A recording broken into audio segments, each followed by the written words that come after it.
A scribe is a person who writes books or documents by hand in hieroglyphics, cuneiform or other scripts, and may help keep track of records for priests and government. Description: the profession, previously found in all literate cultures in some form, lost most of its importance and status with the advent of printing. The work could involve copying books, including sacred texts, or secretarial and administrative duties, such as taking of dictation and the keeping of business, judicial and historical records for kings, nobles, temples, and cities. Later the profession developed into public servants, journalists, accountants, typists, and lawyers. In societies with low literacy rates, street corner letter writers may still be found providing a service. Ancient Egypt. The most important was a person educated in the arts of writing and arithmetics. Sons of scribes were brought up in the same scribal tradition, sent to school and, upon entering the civil service,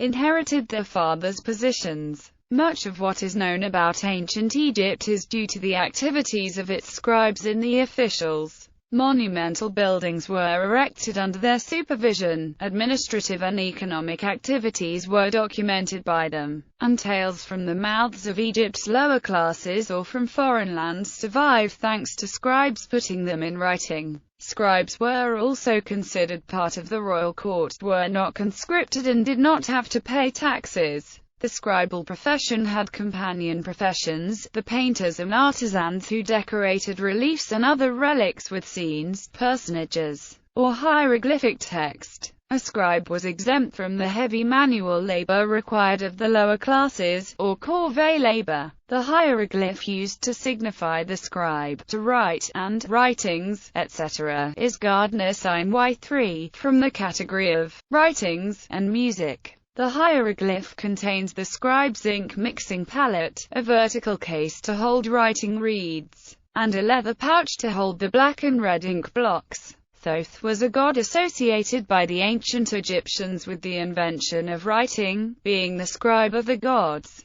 and holding knowledge of scientific and moral laws, Egyptian and Mesopotamian functions. Besides the scribal profession for accountancy, and governmental politicking, the scribal professions immediately branched out into the socio-cultural areas of literature. The first stories probably related to societal religious stories, and gods, but the beginning of literature genres were starting. In ancient Egypt, an example of this is the dispute between a man and his bar. Some of these stories, the wisdom literatures, may have just started as a short story, but since writing had only recently been invented, it was the first physical recordings of societal ideas, in some length and detail. In Mesopotamia, the Sumerians had one of the beginnings of this literature in the middle to late 3rd millennium BC. And besides their creation, stories, and religious texts, there is a series of debates. An example from the small list of Sumerian disputations is the debate between bird and fish. In the other Sumerian disputes, in the debate between summer and winter, winter wins. The other disputes are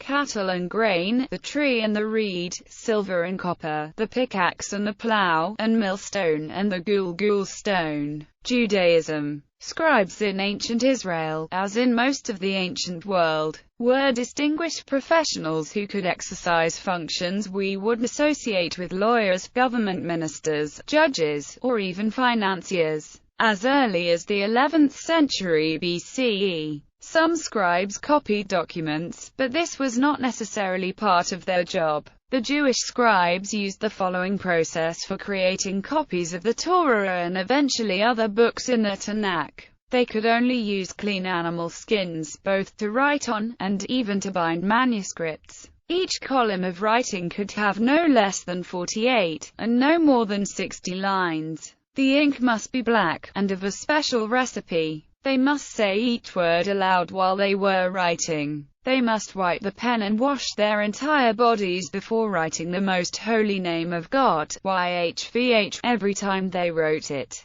There must be a review within 30 days, and if as many as 3 pages required corrections, the entire manuscript had to be redone. The letters, words, and paragraphs had to be counted, and the document became invalid if 2 letters touched each other. The middle paragraph, word and letter must correspond to those of the original document. The documents could be stored only in sacred places. As no document containing God's word could be destroyed, they were stored, or buried, in a geniza. Sophos are among the few scribes that still ply their trade by hand. Renowned calligraphers, they produce the Hebrew Torah scrolls and other holy texts by hand to this day. They write on parchment. So for accuracy, until 1948, the oldest manuscripts of the Hebrew Bible dated back to 895 AD. In 1947, a shepherd boy discovered some scrolls inside a cave west of the Dead Sea. These manuscripts dated between 100 BC and 100 AD.